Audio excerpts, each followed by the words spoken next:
To me, Tata Group is one of the greatest companies in the world. In a world where we are constantly bombarded with the idea that ruthlessness and success go hand in hand, brand of Tata stands for humanity, philanthropy, and ethics. I feel, and this is my personal opinion, that if Tatas had been at the helm of our nation, India would have reached even higher pinnacles of success by now. And they have shown the world that these are in no way a hindrance to business success. To my point, just last month, Tata Brand has retained and strengthened its status as India's most valuable brand with a valuation of 24 billion USD. And I have hit jackpot. My guest for today is the brand custodian of the Tata brand. He is the chairman of Tata Coffee Limited. He's a director on board of several Tata companies, including Trent, Tata Starbucks, Infiniti Retail, Tata Unistore, and Tata AIA Life Insurance. And as if all this accomplishment was not enough, he is a prolific writer. In fact, I have in my hand his latest book, Tata Stories. You are watching Ruchi Singh, and the star of today's show is none other than Mr. Harish Bhat. So thank you so much for doing this interview and welcome to my show. And as I shared with you, my creative concept for LinkedIn's Creator Accelerator program is how to reinvent yourself professionally. So thank you so much for agreeing to do this. Thank you, Ruchi. Thank you for inviting me to speak on your show.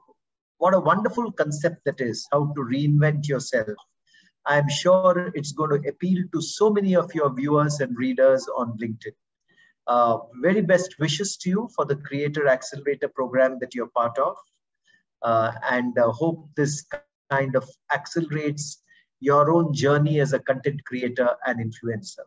So wish you all the best. And it's my pleasure and privilege to appear on your show. Thank you so much. Thank you. I'm genuinely excited, So I'll start with my first question. In fact, just yesterday, I was reading a report by LinkedIn that one of the global talent trends for 2022 is the reinvention of the company culture. Now, I may sound cynical, but in a lot of cases, it'll be only a lot of talk, use of a lot of buzzwords, millions spent of consultants, and just that. But Tata Group is different, So I want to know, how has Tata Group and you as one of its top leaders have created a culture that ensures that even in today's world, a lot of its employees spend majority of their professional life with Tatas. And in fact, you are one of those, right? And like, what is it about the Tata Group that a super talented person like you has spent around 30 years with them? So, Ruchi, that's an interesting question. Firstly, I don't believe I'm a super talented person, but I believe I'm a very committed person. And I like doing my work as best as possible and wherever possible to world-class standards. That's what keeps pushing me all the time. Culture is a fuzzy subject, Ruchi. But if I look at the culture of the Tata Group, some of the founding principles of that culture go back to the days of our founder, Jamshedji Tata. He founded the Tata Group in 1868, 154 years back. And he spoke about, his philosophy was about establishing a corporation or an institution where the community is center stage and not another stakeholder. Yes. And as you may be aware, his sons and he took forward that founding philosophy. And until today, 66% of the ownership of our parent company, Tata Sons, is held by the Tata Philanthropy Trusts, which have, invested significant resources over the past century in creating some of India's finest institutions. The Indian Institute of Science at Bangalore, the Tata Institute of Fundamental Research, the Tata Institute of Social Sciences, the Tata Medical Center in Calcutta. You might have read last month about the inauguration of several cancer hospitals in Assam, in Northeast India, which the Tata Trusts have played a very active role in doing. So community being center stage and the caring for people, the caring for community and the caring for people within the organization is an essential pillar of the Tata culture. One of the reasons that I have spent my entire career with the Tata Group, it's my 35th year in the Tata Group now. So one of the reasons I've done that, and that means my experience in the Tata Group is perhaps much older than you. Okay. So one of the reasons I've done that is because I feel the Tata Group is a caring group. It cares for the community. It cares for its employees. And you feel nice working in a company which does that. You also know that the results of your endeavors, whatever profits you earn, okay, I've been in businesses like Tanishq and Titan Watches and Tata Tea, which is now Tata Consumer Products, and now in Tata Sons.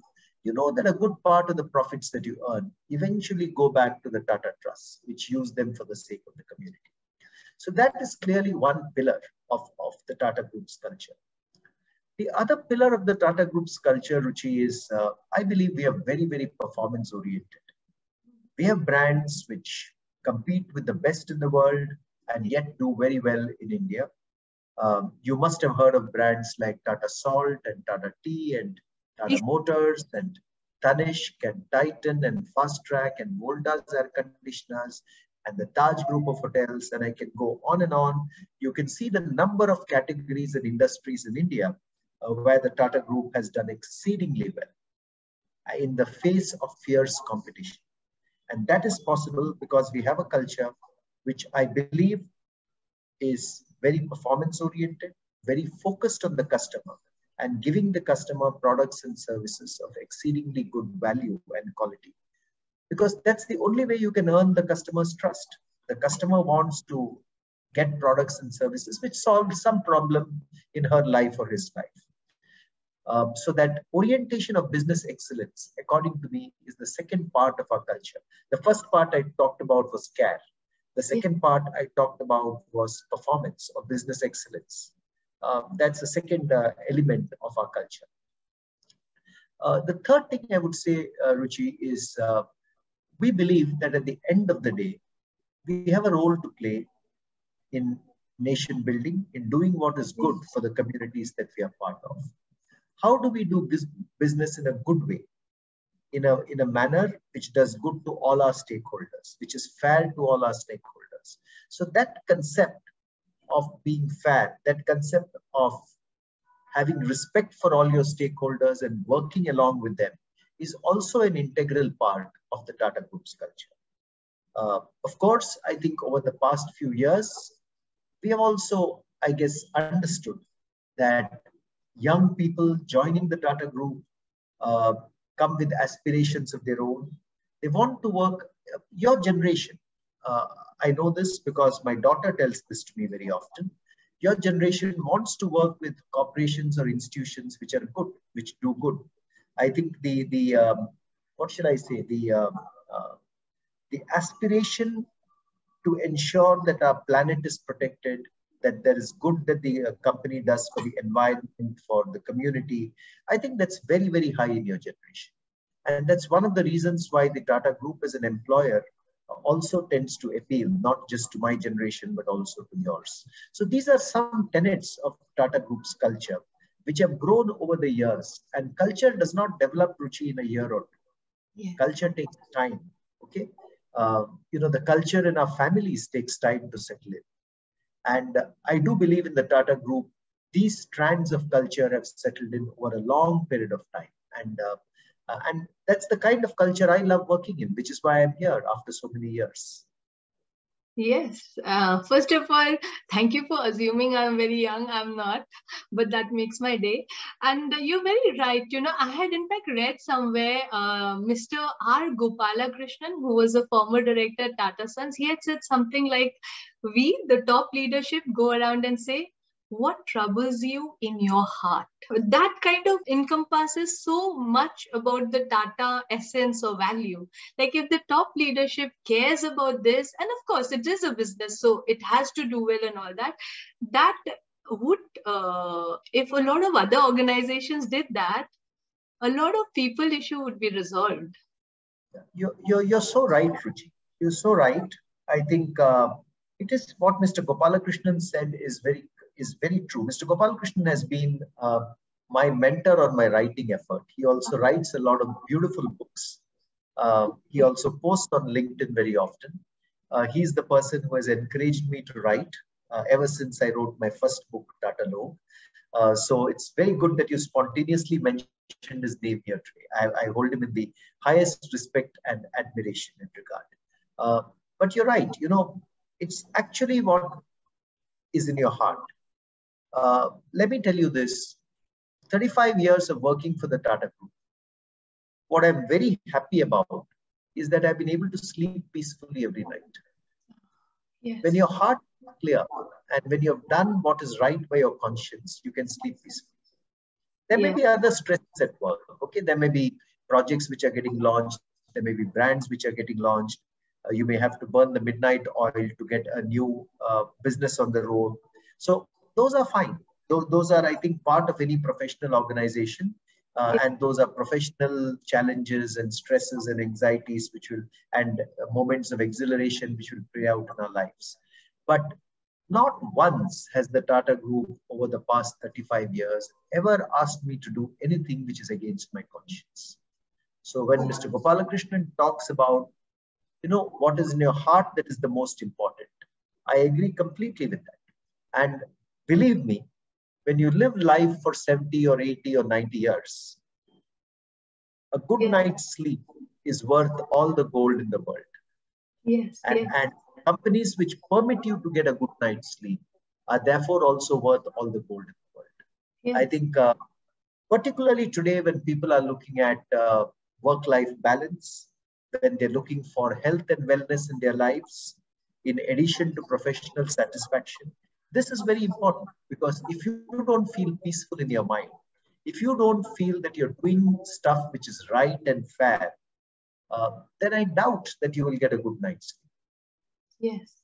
Whereas if you know what you're doing is fair and right, regardless of all the other challenges of work, you'll sleep well, grow well, and nurture yourself in a very positive way for the future.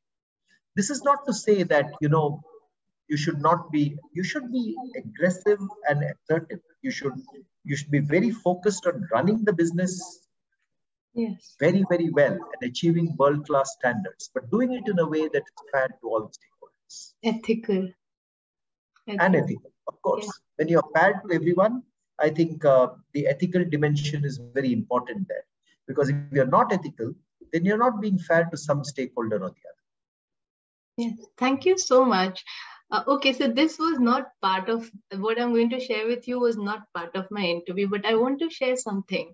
How important it is to have role models like Tata Company as a company and Ratan Tata and all. So I went through a very difficult phase in my life. I went through domestic violence, almost died. And also after that, I had to give some meaning to my life.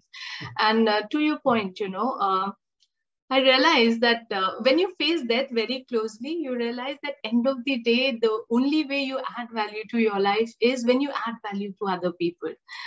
And so after that, this is a new phase of life for me. Like I have reinvented myself, and that's why this topic is so close to my heart. And I started talking about domestic violence, which is still a taboo, unfortunately. But whenever someone reaches out and says it helps, like you said, I can sleep better at night. I feel okay, whatever I've gone through, somehow that pain has got meaning. And there was a time when I had to look for reasons to wake up in the morning, something to look forward to. So I forced myself to make a list. And one of the things on that list is, I don't know why I'm getting emotional, sorry for putting you on a spot, but one of the things was to interview Ratan Tata. And I do not think there is any other business person in the world, because end of the day, he's a businessman who will inspire a lady who's gone through domestic violence and give her hope. And that was not because he's Ratan Tata, the industrialist. It was because he's Ratan Tata, the man. In fact, I've written a mail to him it's there with me for last 2 years. I've not had courage to send it to him. One day I will. So sorry, I deviated, but I just wanted to tell you how important, Tata and Ratan Tata, these people, when you do good, and of course it's a business and hugely successful, you make differences in lives which you would not even know, like in my life. So anyways, so continuing on. No, but that's very true, Ruchi. So first and foremost, congratulations to you on reinventing yourself. And I do believe that you know uh, in the process of that reinvention, like you rightly said, there are new dimensions to your own life that you have now put on the horizon, to which you wake up every morning. So uh, congratulations on having done that. You're quite right. Mr. Ratan Tata is an inspiration to all of us within the Tata Group and outside. And over the years, we have looked up to him in the group for the leadership he has provided. And today, I think when he speaks or when he expresses a point of view, I listen very, very carefully, because that comes out of many, many years of wisdom. Yes. And he's one person whom I think the country universally acknowledges and admires. Yes. So thank you for mentioning that. Um, reinvention, like you rightly said, is a process. Reinvention requires a lot of effort or a lot of focus and effort behind that focus. And it's very good in today's session that you're focused on this topic of reinvention. Yes, thank you so much. So continuing on, like I had mentioned at the beginning also, you're successfully straddling so many roles, right? Like a brand custodian, top leadership of the Tata Group, and you're an author, and you're a social media influencer. In fact, I don't know if your peers know that you have a dedicated following of more than 100,000 on LinkedIn, and your posts get thousands of likes, comments, and shares. That's like a very difficult thing to achieve. It is tough. Not everyone can manage that kind of following. So I wanted to know, how do you manage so many different roles, and how do you keep reinventing yourself successfully? Yeah.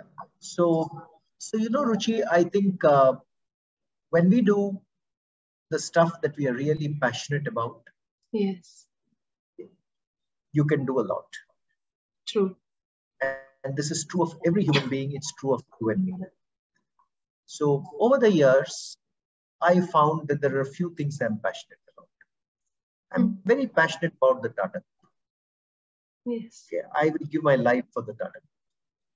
And I think why? Because this has been my second home. It's been my professional home for 35 years. And I'm inspired by everything I've seen the group do. It's an institution, in its own right. So that's one area of passion for me.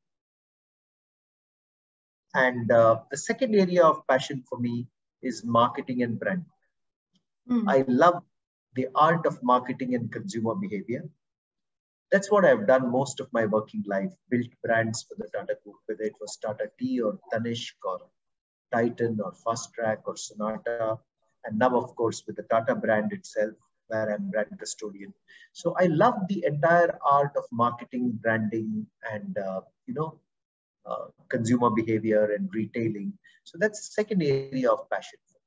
A third area of passion for me, Ruchi, is writing. I love writing. When I sit down to write, I forget everything else. I'm in a cocoon of my own. I'm discovering new worlds of my own. I'm crafting words with joy. And I can't explain the feeling, but each time I get the right word down on a sheet of paper or on my computer screen, I feel great happiness. So let me say that over the years, I've discovered that these are three areas of passion I have: the Tata Group, marketing, and writing. And so if you look at all the things that you mentioned, being a director on the boards of Tata Group companies, or being brand custodian of the Tata brand, or authoring books, or, you said as a LinkedIn influencer, posting on LinkedIn, you'll find that they're all about these three areas. Look at all my LinkedIn posts. They're either about the Tata Group, or they're about marketing and consumer behavior, or they're about the books or articles that I've written. So therefore, what I do is governed by these three abiding passions in my professional life. And I do believe that as people progress with their careers, you discover these passions. I didn't discover all these three at the same time. They happened at different stages in my career. And each time they happened, something clicked in my mind, and I started exploring that field more and more and more. So that's how I think the process of reinvention has happened.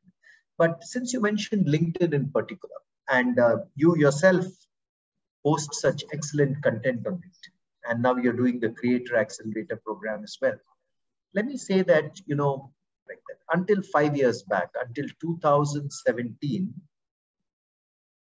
I had no clue of LinkedIn. Okay. I joined LinkedIn, I think in February or March of 2017.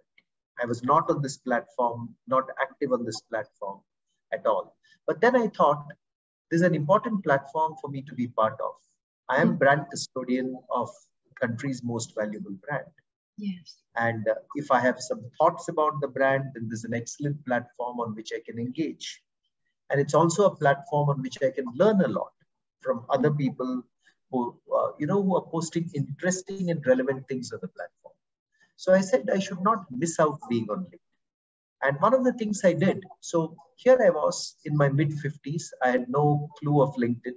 So I went to a young man in my office. His name is Harun Bijli. He works with he actually manages Tata.com, our brand website. And I requested him to teach me how to post on LinkedIn.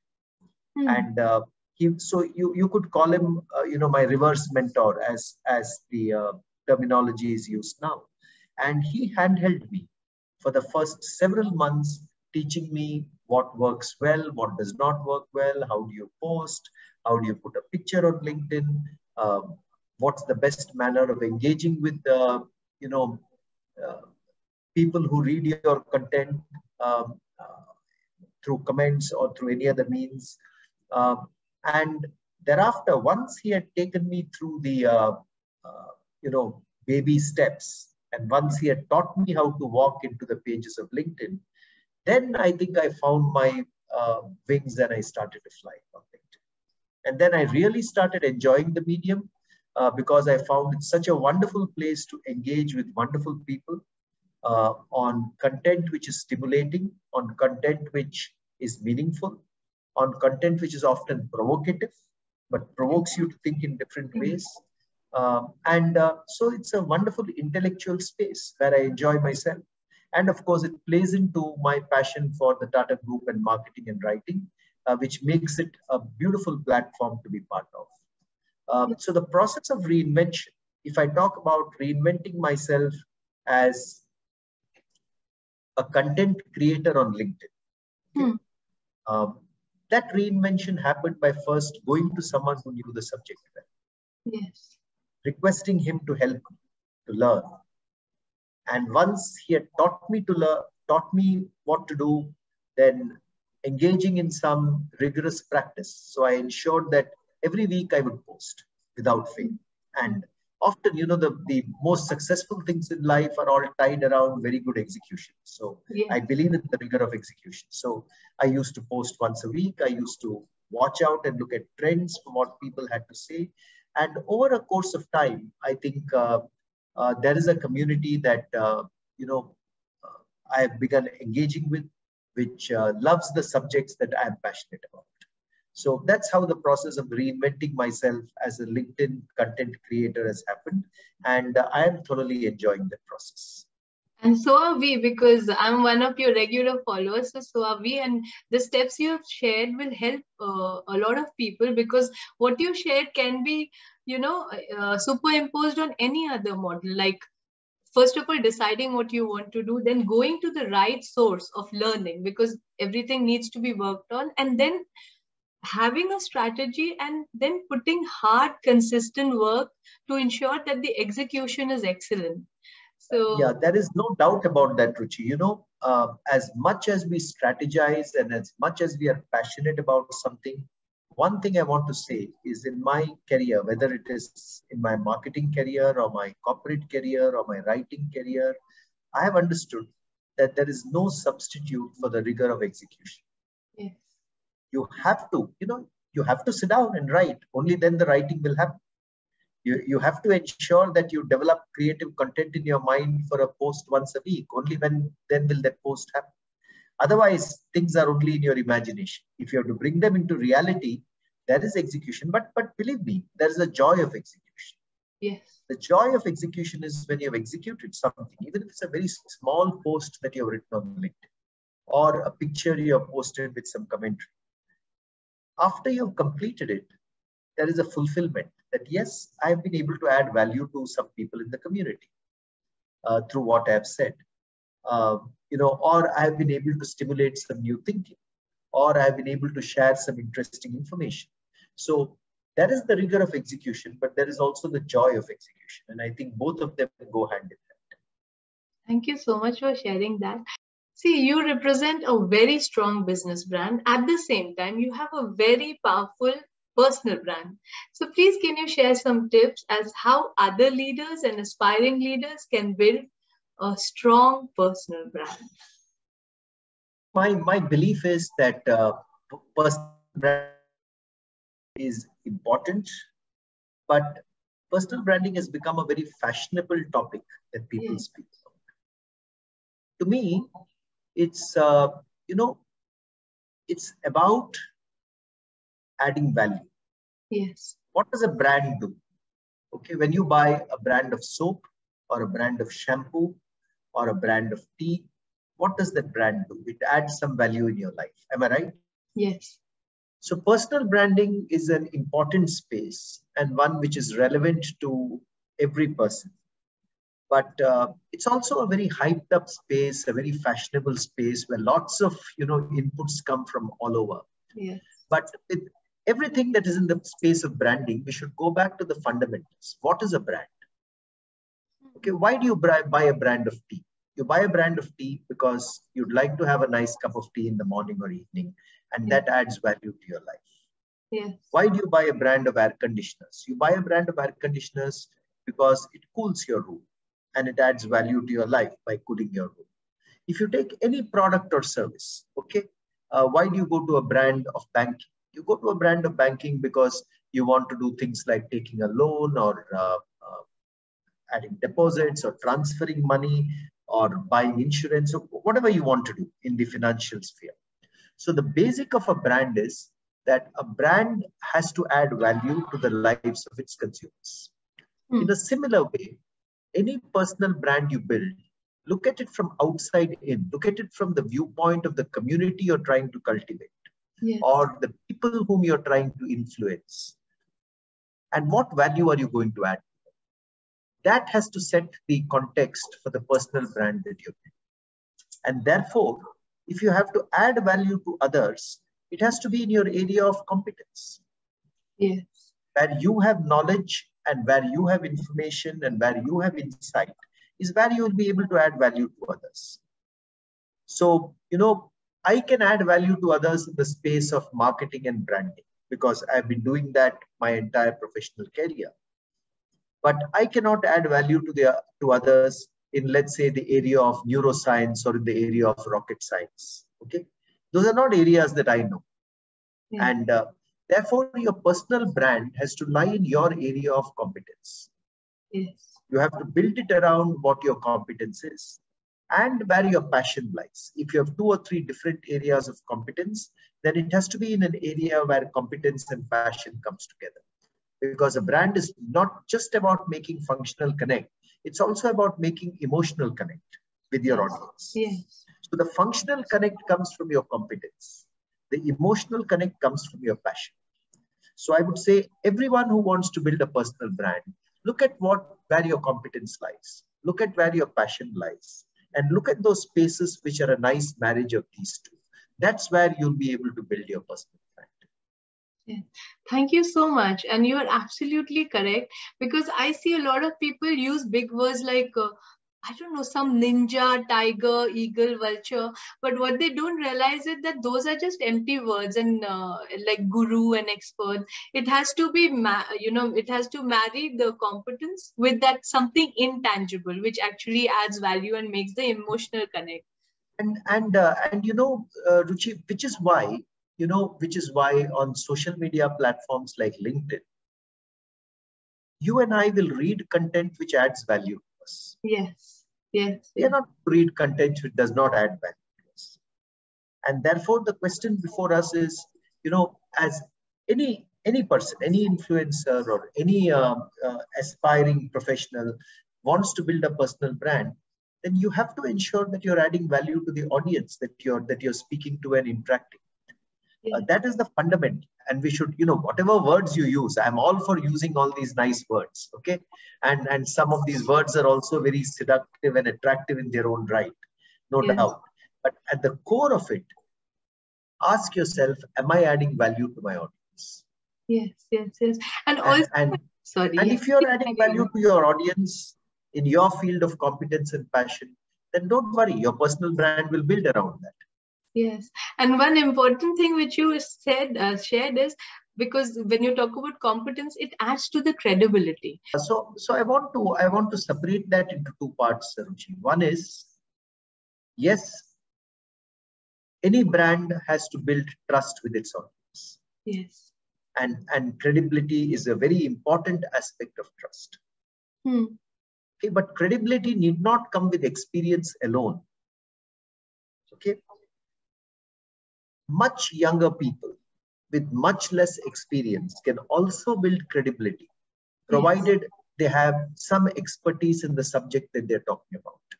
Yes, And they're absolutely. able to bring that expertise into the lives of others. Take the entire digital space.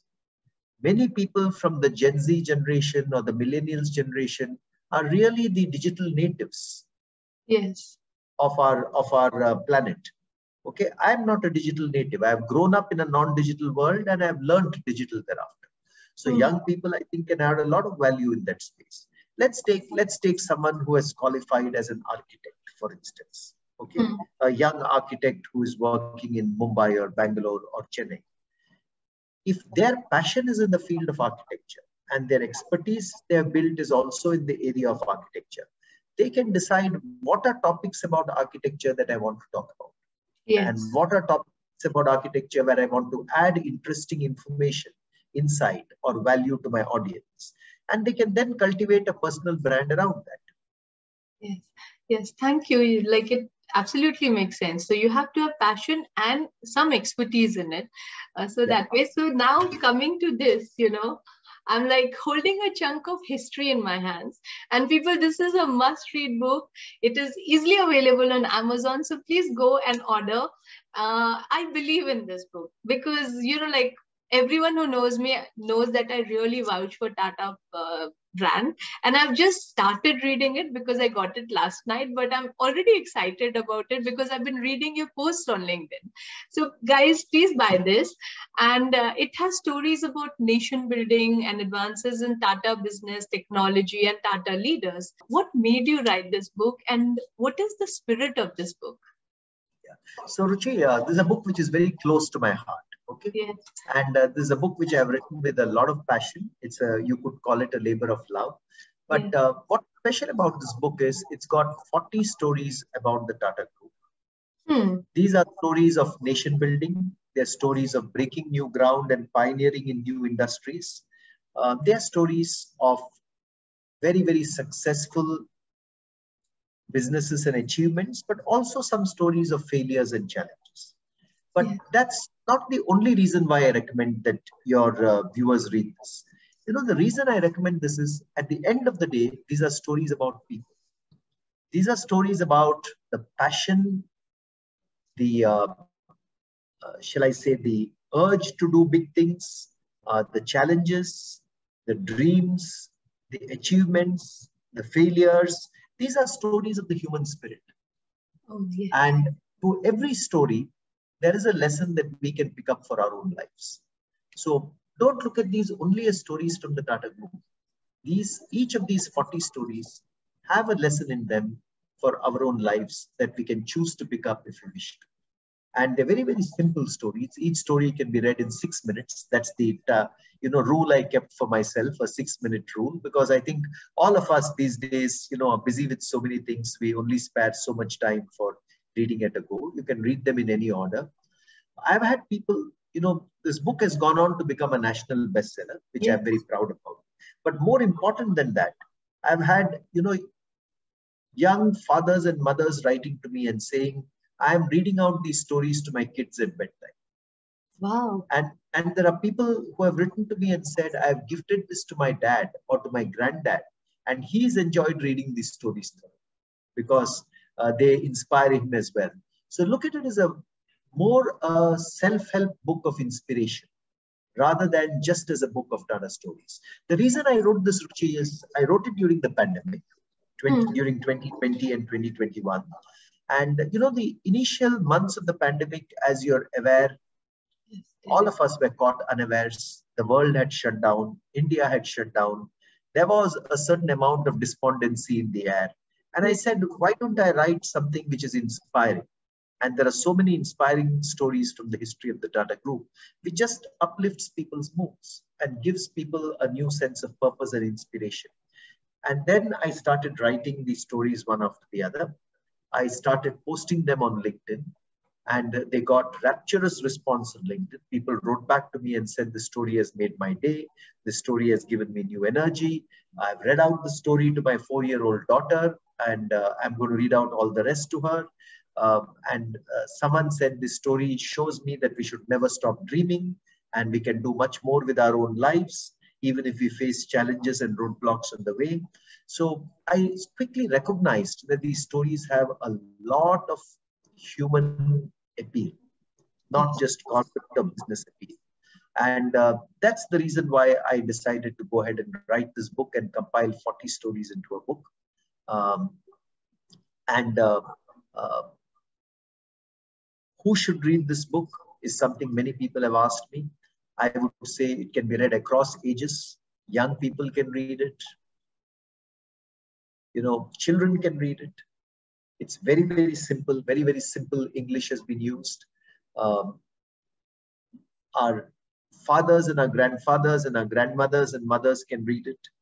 Yes. Okay, it's a good book to gift to others because you're gifting inspiration to others, and there's nothing more powerful than gifting inspiration to a friend or a colleague. But the reason I wrote it was to bring inspiration into our lives. That's the single reason I wrote it. And this book, I think, can provoke us to do much more with our own lives.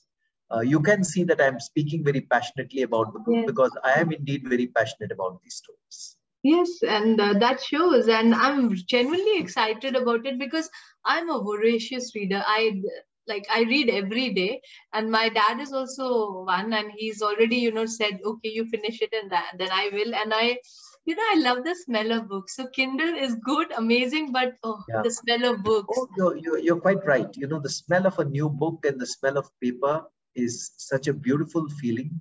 I could feel the joy on your face when you were sniffing the pages of that book. I do that. But since you asked me the question, the smell of new books takes me back to my childhood. Yes. When there were only paper books and Kindle had not yet come. And it reminds me of those wonderful days when I was in school, when we used to get new notebooks and new textbooks, and then occasionally my parents used to buy a new storybook for me. That's the distinctive thing about smells. Smells always trigger memories in your mind. Yes. And the smell of new books takes me back to my school days. Same here. Like I love books. Books are an integral part of my life, and I think everyone should have this habit of reading. Now, just one question I wanted to know: like there are amazing stories in this book, but was there any story? I'm sure you had to research a lot. So, was there any story, any particular story that deeply touched you? Yes, Ruchi. So many stories in this book have deeply touched me. But one story that has stayed in my mind, constantly, is the story of Kalpana Chawla and J.R.D. Tata. Oh. So Kalpana Chawla, as you know, was I know. India's First first NASA science. Yes. woman in space. Unfortunately, she passed away Yes. in an accident uh, when the Challenger that she was traveling in It blew disintegrated. up and disintegrated.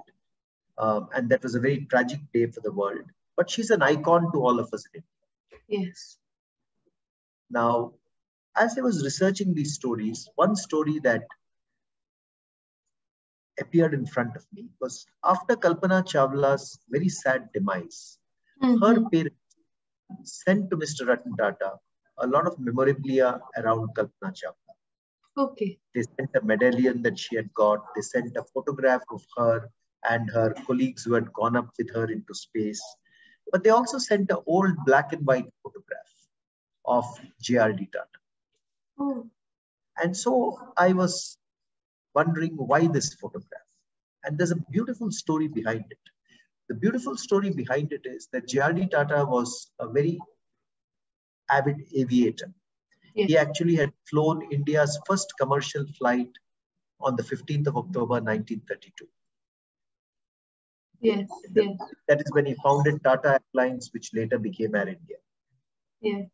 Now, in 1982, they decided to do the 50th anniversary of that flight and to recreate that flight which had gone in 1932. Yes. In 1932, of course, J.R.D. Tata was a young man. But came to 1982, which was the 50th anniversary of this flight, he was already in his late 70s. Yes. He had just suffered a mild heart attack. Yet he said, I'm going to do this flight. I'm going to fly it because I want to do whatever I can to the best of my ability and also inspire young India. I'm told that other directors were not very happy with that because he is a very elderly man and he's going to try to fly solo by himself, recreating the first 1932 flight. But eventually his doctors agreed because they said, you know, at least flying this flight will give him, good satisfaction. If he doesn't fly it, he will feel even more disappointed and that may have an impact on his health. So he flew that 50th anniversary flight of the first ever commercial flight in India. It was from Karachi to Ahmedabad to Mumbai. And I'm told when he came into the Mumbai airport, there were aircraft from the Indian Air Force which escorted him right down to the ground. And then he landed punctually at 4 o'clock. And then he made a speech. At that speech, he said that, he hopes that this flight will inspire all the young people within the country. And one of the people who was looking at that, Ruchi, was Kalpana Chawla. She was a student in those days.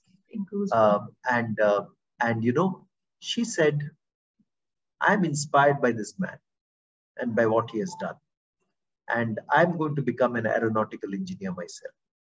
Wow. And she went to the US. She did her higher studies in aeronautical engineering. She then joined NASA and she was selected as an astronaut to go into space, which was a very proud moment. But because she was inspired by J.R.D. Tata, when she went on her very first space flight, she carried this old black and white photograph of J.R.D. Tata on his very first flight in 1932. Why? Because she said, here is a man who has inspired me to do all this with my life. And that was a very touching story too. Yes, I'm getting goosebumps. Like I'm almost I feel emotional. I feel emotional each time I narrate the story. And to me, there is a lesson from that.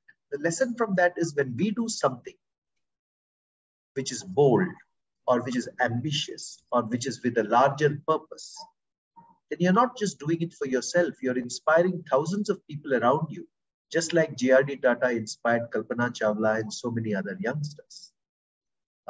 So this is one story which, and that black and white photograph is now preserved in the Tata Central Archives, which are at Pune, where you could go and see it as well. But this is a story which has touched me deeply. But there are many other stories in this book which have touched me equally deeply. You know, the story of Jamshedji Tata, Swami Vivekanand, and how they came together to establish the Indian Institute of Science at Bangalore. The story of Lady Meherbai Tata and Sir Dorabji Tata and how they pledged their entire wealth, including the 6th largest diamond in the world, the Jubilee diamond, to save Tata Steel from collapse.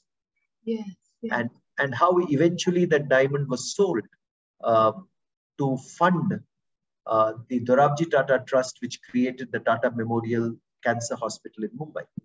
Yes. Which is an inspiring story.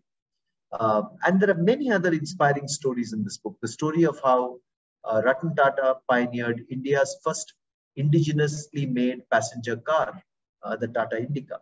So you will find many, many inspiring stories in this book, but they're all Ruchi stories about the human spirit. So read them in that light. I hope you enjoy the book thoroughly, and I hope all your viewers decide to pick up a copy of the book and read it. Wait, let me click a picture of us with this. I'll take a print screen. And yes, here we go. Yes, I got it. See, like I shared with you, for me, Ratan Tata is a huge inspiration. He is one of those people, if I get to meet him, I would have achieved something very precious to me in my life, right? So you have worked with him. How lucky you are. I envy you for this. So can you share at least one experience of yours with Mr. Tata, which is very close to your heart? So, all of us in the Tata Group admire Mr. Ratan Tata. Okay. To tell you the truth, I have not worked closely with Mr. Ratan Tata, but I have looked at him and I have admired him and everything that he has done over the years. But, one thing which stands out from the recent past for me was when the pandemic broke in India.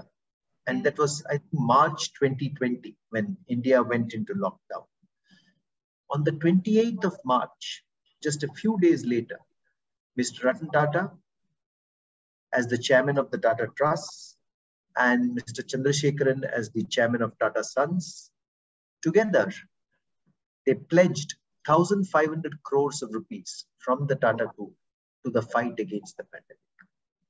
Now, to me, that was a very, very big statement, something that was very relevant to that time, but it reinforced for me why we exist as the Tata Group. We exist for our community. And this is the community which has nurtured us, and we exist to give back to the community. As J.R.D. Tata once said, what comes from the people goes back to the people time and again. And this reinforced that. So if I were to look at a recent instance, I would call out this instance. And you're quite right. Mr. Ratan Tata is an icon to all of us. He inspires all of us. And a lot of the things that he has done and the way in which he conducts himself with the grace, the elegance, the dignity, I think there are so many lessons we can learn from. Yes, thank you so much. And he had come to Pune to meet one of his employees and had put a tweet out saying that, companies which are laying off people, about that was so heart touching. In my own way, I love him. Yeh Dil Mange More. When I'm talking to you, it's like I don't want to let you go, but I've taken so much of your time. So Yeh Dil Mange More. But I hope you'll give me your time, and so sometime in future, maybe then I can ask you more questions. But thank you so much. It'll be a pleasure. Of course, Ruchi. It's been a real pleasure and privilege speaking with you. Thank you for interviewing me.